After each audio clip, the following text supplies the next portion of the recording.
오늘 시간에도 우리 하나님께서 함께 하시는 은혜가 있으시기를 바랍니다. 우리 마태복음 25장에 있는 전체 내용을 보시면 비유 3가지가 여기에 담겨져 있습니다. 첫 번째는 열처녀 비유가 담겨져 있고, 그리고 달란트 비유, 오늘 말씀에 나오는 이 양과 염소에 대한 그 비유 3가지가 나와 있는데, 이 3가지의 비유는 다 지금 다시 오실 예수님이 다시 오시면 벌어지게 될 여러 형태의 모습들을 우리에게 설명해 주시고 있습니다. 또 다른 쪽으로 생각하면 적어도 이 비유의 말씀을 듣는 여러분, 또 말하는 저는 다시 오실 예수님을 믿고 있다고 하는 것을 전제할 때 이야기가 되어집니다. 여러분, 우리 예수님 다시 오실 줄로 믿으십니까? 근데 이게 우리가 아멘은 되어지지만 막연한 그조차도 없는 경우가 참 많습니다.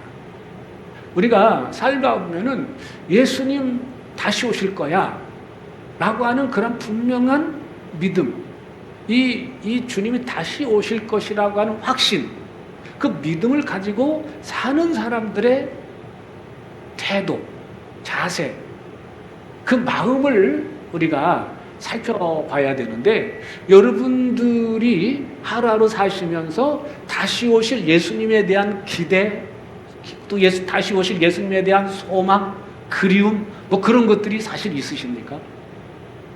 한번 솔직하게 여러분 내면을 뒤다보시고 한번 질문해 보시기 바랍니다.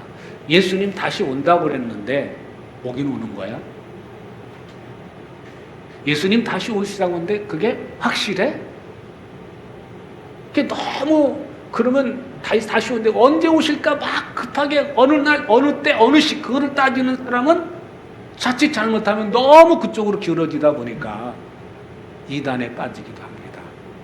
특히 이단들의 특징 중에 하나는 몇 날, 몇 월, 며칠에 온다고 그런 것까지 날짜까지 지목을 해서 그렇게 하는 경우가 종종 있죠. 1991년도인가요? 그때 어느 목사님이 10월 며칠 날 예수님 다시 오신다고 그래가지고 거기에 큰 교인들이, 그거를 믿는 사람들이 그 목사님의 말을 믿는 거죠. 말을 믿고 따랐던 사람들이 막 이 오늘 불렀던 나팔 불 때 그 찬양 그렇게 막 불렀던 그때가 벌써 30여 년 전입니다. 그런 일이 있었어요. 근데 그게 하도 이슈가 돼가지고 이 일반 방송국에서조차 그거를 촬영하고 그걸 뉴스까지 보내주고 하는 그러한 일이 있었습니다. 그때 그 사건 이후로 그 교회의 어떤 그런 대하는 그런 분위기나 태도가 많이 이렇게 세상 사람들이 보는, 정신 이상자들이 모이는 그런 것으로 이렇게 평가를 하고 막 그러기도 했습니다. 그런데 오늘 우리가 분명히 알아야 될 사실은, 분명히 예수님 오시지만 그 날과 그때는 모른다고 그랬습니다. 성경에서 예수님께서 말씀하시기를 예수님이 다시 오실 때 분명히 오시지만 그 날과 그때는 정확히 아무도 알 수가 없다. 그래서 열처녀 비유를 통해서 오시긴 오신다. 그렇지만 기다려야 되는데 기다리다가 지쳐서 준비 못했던 그 미련한 5처녀, 기름을 준비하지 않았던 5처녀 이야기가 바로 그 주님 오실 신랑 맞이할 준비를 못했다는 그런 이야기고, 달란트 비유는 나에게 맡겨주신 그런 사명이 있는데 맡겨주신 일을 내가 최선을 다해서 일하지 않았다는 그런 부분이고, 오늘 함께 읽으신 말씀은 이제 주님 다시 오시면 양과 염소를 반드시 구분한다는 그런 말씀입니다. 그러면 예수님 오시는데 언제 어느 때 오실지 모른다 그러시면서 우리 마태복음 24장에 나오는 말씀을 보면 적어도 4가지의 사인을 우리에게 말씀해 주셨어요. 그래서 마태복음 24장 6절 7절에 있는 말씀에 보면 여기저기서 전쟁이 일어날 거다. 여기저기서 전쟁이 일어나고, 그리고 민족과 민족이 서로 거슬러서 싸우고, 나라가 나라를 서로 거슬러서 싸우고, 곳곳에 기근이 생기고 또 지진이 일어날 것이다. 그러니까 한마디로 말해서 전쟁, 기근, 역병, 뭐 그런 지진, 그런 것들이 일어나는데 그걸 한마디로 재난이 올 거다. 재난이. 이 말씀을 근거로 해서 지금 지구촌에서 일어나는 그러한 일들을 한번 돌아보시기 바랍니다. 여러분, 전쟁 이야기는 우리 주변에, 우리나라도 언제든지 지금 휴전선이죠. 우리 38선이라는 거 휴전선이죠. 언제든지 전쟁이 일어날 수 있는 상황이고요. 러시아와 우크라이나 전쟁 심각합니다. 얼마나 많은 사람들이 전쟁으로 죽어가는지 몰라요. 지금 또 팔레스틴하고 이스라엘과의 전쟁이 일어나면 정말 참혹한 일들이 생기죠. 뭐 인간성이라는 것이 없습니다. 그런 일들이 계속해서 일어나고, 그럼 심심치 않게 지진이 일어나죠. 지진. 최근에 우리 이웃 나라에 벌써 10여 년 전에 지진이 크게 일어나서, 바다에서 지진이 일어나서 해일이 몰려와 가지고 원전이 다 무너지고, 그 사건을 해서 그 주변이 다 오염이 되고, 그래서 그거를 일본이 스스로 해결할 수 없으니까 그거를 이제 희석을 해서 방류를 한다고 그러는데, 지금 방류를 하는 중이죠. 그거로 인해서 얼만큼 더 이 바다가 오염이 될지 그건 모르는 일입니다. 모르는 일. 그러니까 심심치 않게 지진이 일어나고, 중국에서도 역시 마찬가지로 지진이 일어나서 많은 수천의 수만 사람들이 그 땅속에 파묻혀서 죽게 되는 그런 일들이. 그래서 재난이 일어난다. 그리고 두 번째로는 미혹이 있다. 미혹이. 거짓 선지자가 출현한다. 그래서 마태복음 24장 4절 5절에 보면은 내가 예수다, 내가 그리스도다 하면서 하는 사람들이 나타난다고 하는 거예요. 또 거짓 선지자들이 나타난다고. 그래서 거짓 그리스도, 거짓 선지자들이 나타나가지고 사람들을 미혹을 합니다. 그래서 그런 사건들이 또 우리 지구촌에 종종 그런 일들이 일어나고 있죠. 한때 우리나라에도 내가 메시아다라고 하는 사람들이 상당수가 있었죠. 그러면서 하는 짓들을 보면은 윤리적, 도덕적으로 아주 못된 짓을 일삼고 하는 그러한 모습들이 일어납니다. 그런데 왜 그 사람들이 그쪽에 빠지느냐? 왜 빠지는 것 같아요? 결국은 따지고 보면은 이 거짓 선지자, 거짓 그리스도에 빠지다 보면은 그런 잘못된 어떤 생각 속에 묻혀 있기 때문에, 그래서 몸과 마음을 다 그들에게 뺏기고 재산까지도 뺏기고 하는 그러한 일들이 일어납니다. 그리고 세 번째의 그 사인이 뭐냐? 박해가 있다. 박해. 그래서 사람들이, 예수 믿는 사람들을 환난에 넘겨준다. 그리고 죽인다. 그리고 계속해서 미움을 받을 것이다 라고 이렇게 이야기합니다. 그런데 이 미움을 받는다, 죽일 것이다 라고 하는 부분은 지금 바로 옆에 있는 이북에서는 실제로 예수 믿으면 죽습니다. 탄광에 가게 되고 엄청난 고통을 당하고 어려움을 당합니다. 공산주의 국가 안에서 신앙생활을 하는 사람도 그렇게 많은 어려움이 있죠. 우리는 생각지도 못해요. 근데 여러분, 우리나라에는 그런 일이 없을까요? 육체적으로 린치를 가하거나 감옥에 가두거나 그런 일 없어요. 그런데 여러분, 어디 가서든지 난 예수 믿는 사람이에요, 나는 교회 다니는 사람이에요, 나 예수 믿는 사람이에요 라고 자신 있게 이야기하실 수 있습니까?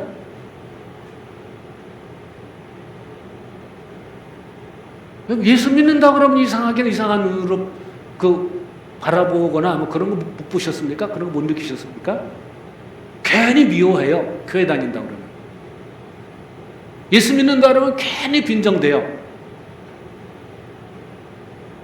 그래서 여러분 어디서든지 지금 이제 이 선진국이라고 하는 나라들이 예수 믿는다는 것 자체를 그 사람들이 그 선진국이라고 하는 나라들이 대부분 예수님 믿고 그 예수님 믿는 그 믿음을 바탕으로 세워진 나라들입니다. 지금 어떻게 되는지 아십니까? 예수님 전하는 것을 못하게 합니다. 우리가 알고 있는 미국조차도 민주당의 그 암살됐던 케네디 대통령 이후로 학교에서 기도 못하게 하죠. 공식적으로 전도 못하게 만듭니다. 우리나라는요. 지금도 역시 그렇게 바뀌어가고 있어요. 그러고 나서 문화라고 그래가지고 여러분 퀴어 축제. 그게 문화예요? 근데 그 사람들은 문화라고 하는 이름을 해가지고 계속 자기 나라 선진국에서 계속 압력을 넣습니다. 이걸 안 하면 뭐 무역을 못한다 뭐 한다 그러면서 계속 압력을 넣는데 그 압력을 놓는 그 문화가 좋은 거고 건전한 거고 권장할 만한 거고 그럼 얼마나 좋겠어요. 권장할 만한 일이 아니죠. 동성연애가 권장할 만한 문화입니까? 레즈비언들이 게이들이 마음껏 하면서 자기의 문화라고 이거는 우리의 그래 자기들끼리 하지 왜 그거를 대서 특별해가지고 도시마다 가가지고 그런 문화를 합니까? 그럼 우리 성경 66권에서 우리에게 가르쳐주는 것이 뭐죠? 소돔과 고모라가 망한 이유가 바로 동성연애입니다. 가나안 땅이 망하고 이스라엘 백성들에게 그 땅을 주셨던 그 이유가 가장 큰 이유가 성적 타락입니다. 동성연애입니다. 여러분 성경에서 이야기하는 그런 이스라엘이 그럼 또 망했던 이유가 뭐예요? 결국 그런 거예요. 타락해서 망하는 것입니다. 지금 이 지구상에 일어나는 그런 문화들을 보면 주님 오실 때가 가까이 왔구나 라는 것을 우리들은 이 일어나는 현상들을 보고 우리는 깨달아야 됩니다. 또한 우리가 이 성경에서 일어나는 그 마태복음 24장에서만 나오는 현상들입니다. 네 번째 현상이 뭐냐면 복음이 온 세상에 전파된다. 그럼에도 불구하고 복음은 계속 전파된다. 지금 복음이 안전해진 곳이 있는데 거기가 어디냐? 저기 이쪽 아시아 벨트를 해가지고 중국 쪽으로 해가지고 인도. 이 아시아가 이 전 세계 인구의 3분의 2를 차지하는 것이 아시죠? 중국이 14억, 인도가 14억입니다. 아시아에 인도도 아시아 쪽에 속하거든요. 이 인도가 14억이고 중국의 인구가 14억이에요. 두 나라만 합쳐도 거의 30억이 됩니다.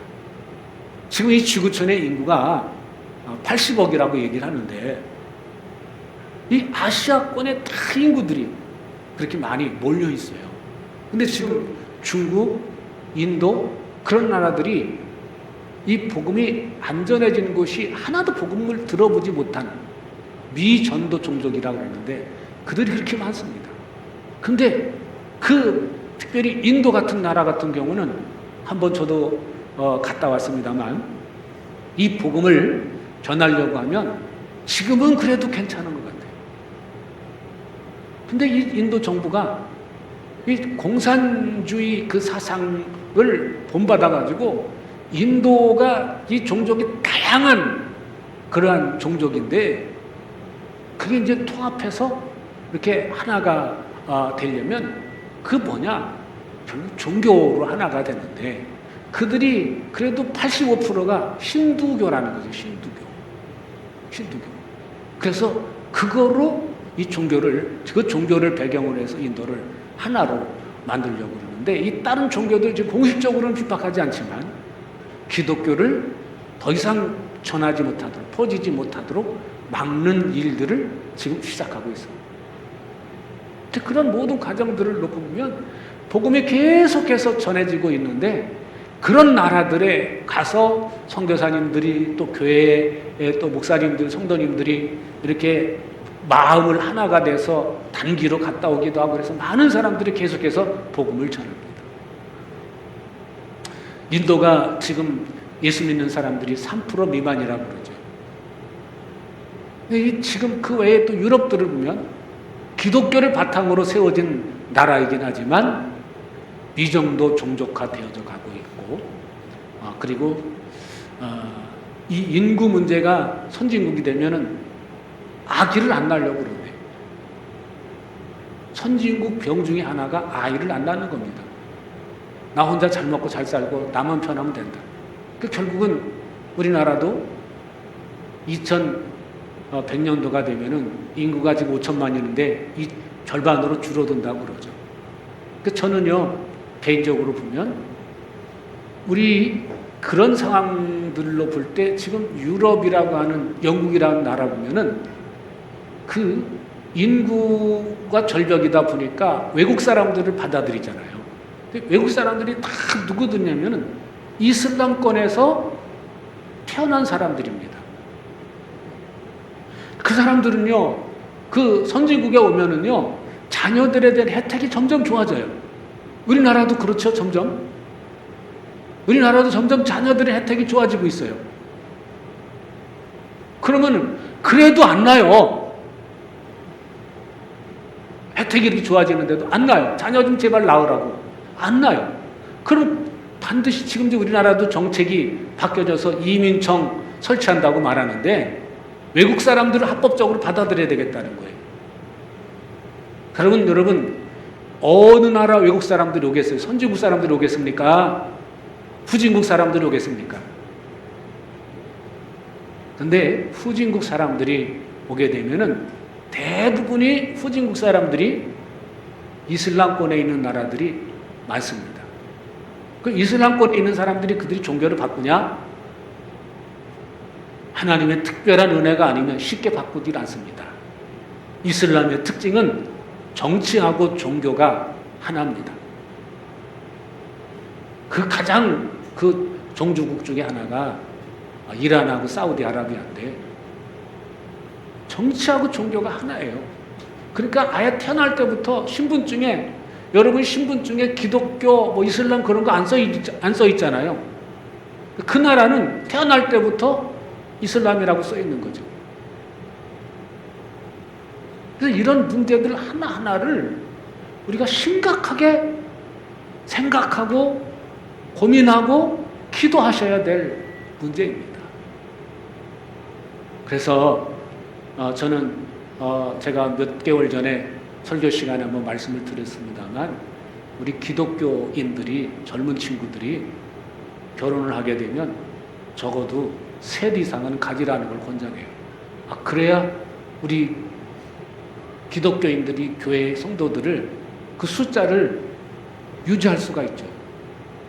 이슬람권에 성장한 사람들은 자녀들 정말 많이 납니다. 그러니까 이슬람권에 사는 사람들은 인구가 계속 늘어나죠. 감사한 거는 지금 이제 그 중남미 쪽하고 아프리카 쪽에 이 선교사들이 파송이 돼서 복음을 전하는데, 많은 저희 나사렛 교단도 유일하게 성장하는 지역이 중남미 쪽하고 아프리카 쪽입니다. 나머지 지역은 계속 마이너스예요. 미국이라고 하는 나라도, 제가 몇 년 전에 미국 가서 그 미국에 있는 나사렛 신학대학원에 가서 교수님들 얘기를 들어봤어요. 그러니까 그분이 자주 섞인 말로 이러니, 옛날에는 학교에 학생들이 차고 넘쳤다는 거예요. 지금은요, 제가 수업 참관을 해봤어요. 근데 학생들이 10명 이내예요.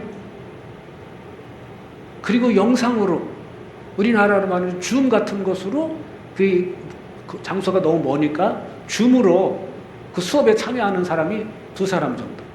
그 나머지 그 학생이 그 안에서 이렇게 해서 예배를, 예배가 아니라 수업에 참여하고 있는 걸 봤어요. 그래서 왜 그러냐. 전에는 교실마다 학생들이 차고 넘쳐요. 지금 신학을 공부하겠다고 하는 사람들이 없어요. 지금 신학교마다 학생들이 미달 사태가 일어나고 있어요. 적어도 제가 신학교 다닐 때는요, 여러분 그 선호도 조사에 그 신랑감 1, 2, 3위 중에 수위권에 들어갔던 직업이 목사 직업 가운데 하나였습니다. 그때가 80년대. 지금은요, 교회 다니는 장로님도 권사님도 자녀들이 신학교 간다 그러면 뜯어 말리는 형국이 되어버렸습니다. 지금. 그런 상황을 볼 때 우리가 어떻게 해나가야 될까? 분명히 알 것은 지금 이렇게 나타나는 현상들이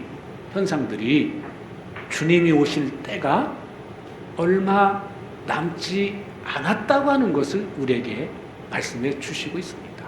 그래서 주님 이제 오시게 되면 이런 현상들이 반드시 벌어질 거라는 거죠.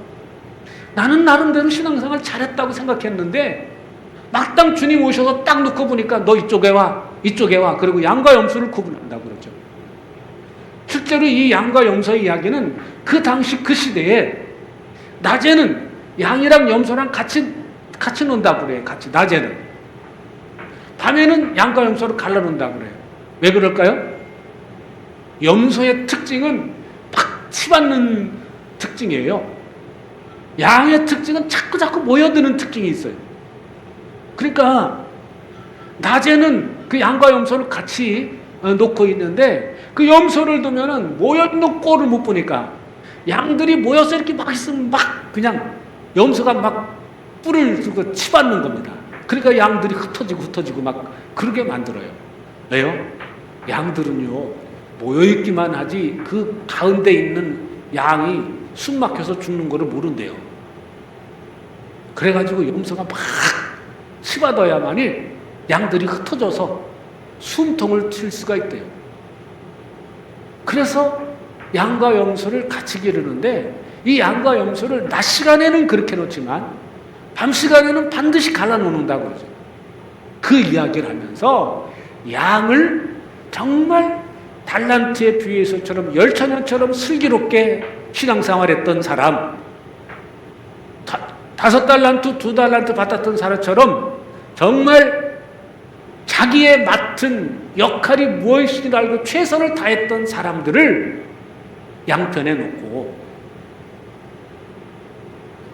그리고 염소편에 갈라놓는다라고 하는 그런 메시지가 오늘 함께 읽은 말씀이 되겠습니다. 그래서 오늘 말씀의 핵심은 이런 겁니다. 지극히 작은 자 하나에게 한 것이 내게 한 것이다. 우리 이야기를 합니다. 우리가 삶을 살아가면서 나도 모르게 하나로 막 살다 보면은 우리는 팔이 안으로 굽는 것처럼 자꾸 나도 모르게 이웃을 생각하지 않습니다. 나만, 내 거. 그래서 항상 내 것을 채우려고 그러고 본성이 그래요, 우리가. 본능이. 그래서 오늘 여기 있는 이 말씀은 너희 믿는 사람들이 자꾸 내 거 하지 말고 옆을 바라보고 뒤를 바라보고 앞을 바라보면서 연약한 사람, 내 손길이 필요한 사람들을 찾아보고 그 사람들을 도우라는 것이죠. 근데 어떻게 도우느냐? 내가 이렇게 하면 하나님께서 내게 이렇게 복을 주실 거야. 내가 이렇게 했으니까 하나님께서 주실 거야. 그 마음이 아니라는 거죠. 여러분 사사기에서 나오는 그 미가 얘기 나오지 않습니까? 그 미가가 어머니 것을 제사를 도둑질했다가 어머니가 저주라니까 찔려갖고 어머니 겁니다. 그랬더니 어머니도 또 찔려가지고 아니다. 응? 그래서 너 도로 가져가라. 그랬더니 그걸 가지고 무장을 하나 만들고 그리고 제사장 하나를 초빙해가지고 자기 집 제사장으로 만들죠. 이렇게만 하나님이 내게 복을 주실 거다. 이런 마음인 거죠. 사사기 시대나 지금이나 여전히 내가 이렇게 했으니까 나에게 복 주실 거야. 이런 얄팍한 계산을 가지고 생활하지 말고 오늘 말씀에 그 오른편에 있는 자들에게 축복하실 때 주여 언제 저희가 그랬습니까? 언제 저희가 배고픈 사람에게 먹을 것을 주고 마실 것을 주고 언제 우리가 감옥에 그렇게 말했을 때 지극히 작은 자 하나에게 한 것이 곧 내게 한 것이니라. 그걸 의식하지 않고 정말 예수님께서 하신 것처럼 긍휼히 여기는 마음 가지고 내가 이렇게 했으니까 하나님이 내게 이렇게 그런 계산 말고 그냥 긍휼히 여기는 마음을 가지고 한 사람 한 사람 내가 도울 수 있는 사람, 사랑의 손길을 베풀 수 있는 사람, 그런 사람을 찾아서 하라라는 그런 메시지인 줄로 믿습니다. 여러분 똑같이 제가 볼 때는 이 오른편에 있는 사람, 왼편에 있는 사람 똑같이 선행을 하고 똑같이 신앙생활했던 사람이죠. 그죠? 그런데 모르죠. 저도 모르고 여러분도 몰라요. 내가 양인지 염소인지. 내가 양인지 염소인지 우리 알 수가 없어요. 다만 여러분들이 스스로 나를 분별하고 나를 찾아내고 나를 평가하는 그런 삶을 좀 사셔야 되는데 내가 양인가? 내가 염소인가? 여러분들이 어떤 선을 베푸실 때 어떤 계산하는 마음 가지고 내가 하는가? 아니 정말 긍휼히 여기는 마음, 불쌍히 여기는 마음 가지고 하는가? 아니면 그것조차도 생각하지 않는가? 나 먹고 살기 바빠 죽겠는데 내가 옆 사람 볼 시간이 어딨어? 뒷사람 볼 시간이 어딨어? 그런 마음 가지고 사는가? 그것을 오늘 말씀에서는 우리에게 가르쳐 주시고 있습니다. 바라기는 정말 오늘 말씀에 나오는 것처럼 내 이웃의 필요, 내 이웃의 요구, 거기에 마음을 쏟으실 수 있기를 바랍니다. 그렇게 나갈 때 우리 교회도, 우리 교회 공동체도 이제는 자꾸 우리도 바쁜데, 우리도 우리 교회도 유지하기 힘든데, 우리 교회도 나도 내 가정도 영위하기 어려운데, 우리 바쁜데, 그게 아니라 좀 우리 어느 정도 채워지면 내가 해야지. 근데요, 그게 쉽지 않다는 거죠. 그 채워짐의 그 요건이 다 기준이 계속 바뀌니까 그렇게 채워줄 수가 없어요. 그래서 오늘 연말이기도 하지만 오늘 3주에 거쳐서 마태복음 25장에 있는 세 가지 비유를 이렇게 말씀을 드렸는데, 이 말씀의 아주 근본적인 부분은 우리 예수님은 반드시 오신다는 것이고, 그리고 오실 때에는 우리가 어떻게 살았느냐에 대한 평가가 반드시 있을 것이라는 것. 준비 안 된 신앙생활이라든가, 맡겨진 일을 제대로 감당하지 않는다든가, 또한 이 일을 할 때 자꾸 의식하고 이렇게 하면 하나님 내게 복이 주실 거야 라는 그런 생각을 하면서 계산하는 신앙생활을 한다든가, 그건 안 된다. 그러니 내가 반드시 올 건데 너가 성실하게 내 믿음 생활을 준비할 거고, 그리고 내가 내게 맡겨진 일 충실하게 감당하는데 계산하지 말고 이웃의 필요를 찾아서 사는 그런 삶을 살아라 라는 그런 메시지를 오늘 25장에서 우리에게 전달하고 있습니다. 오늘 여기 있는 이 말씀이 오늘 저나 여러분에게 경고의 말씀이 되고 또 이 말씀이 여러분 개인에게 주어지는 정말 하나님께 특별히 주시는 메시지를 이해하시고 잘 준비하시고 잘 감당하시고 또 잘 사용하셔서 주님 다시 오실 때 착하고 충성된 종아 잘하였도다 라고 하는 소리를 모두가 다 들으실 수 있기를 주의 이름으로 축복합니다.